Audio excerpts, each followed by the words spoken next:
Maraming bata na ang napabalitang isinugod sa ospital dahil sila ay nakaranas ng pagsusuka, pagtatae at pananakit ng tiyan. Ang dahilan, sila ay nakakain ng bunga ng tuba-tuba. Ang tuba-tuba ay isang halaman na matagal nang kilala sa Pilipinas. Madalas itong makita sa bakuran, tabing daan at mga probinsya.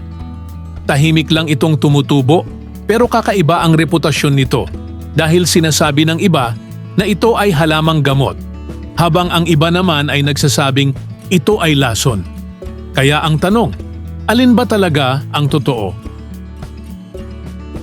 Ginagamit ang tuba-tuba noon dahil wala pang madaling access sa ospital at modernong gamot. Kapag may pilay, pamamaga o pananakit ng kasukasuan, kumukuha ang mga tao ng dahon ng tuba-tuba, pinapainit at ipinapatong sa masakit na bahagi. Sa ganitong paraan, nakilala ito bilang isang panlabas na lunas, hindi iniinom at hindi kinakain.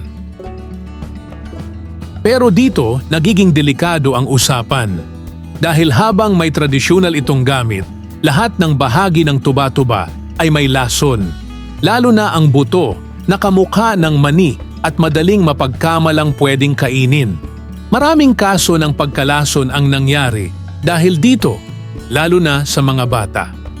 Kahit maliit na dami, pwede itong magdulot ng matinding pagsusuka, pagtatae at seryosong pinsala sa katawan. Mayroon ding puting dagta ang tuba-tuba. Ginagamit ito noon laban sa galis at buni, pero ang totoo, nakakairita ito sa balat at pwedeng magdulot ng paso kapag nasobrahan. Kaya hindi ito basta-basta pwedeng ipahid, lalo na sa mukha, sugat o sa bata.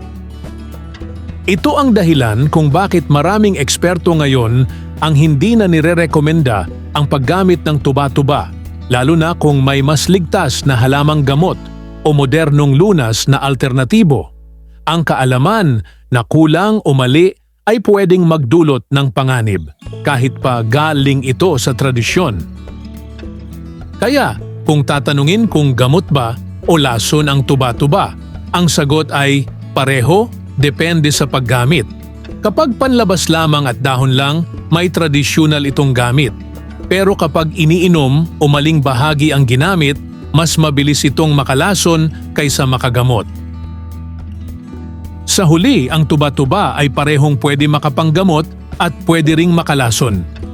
Kung gagamitin ito bilang gamot, ang dahon lang ang kunin. Pantapal lang. Pinapainit ang dahon, saka ipinapatong sa apektadong bahagi ng katawan. Paalala, huwag na huwag kang kakain ng bunga nito dahil delikado.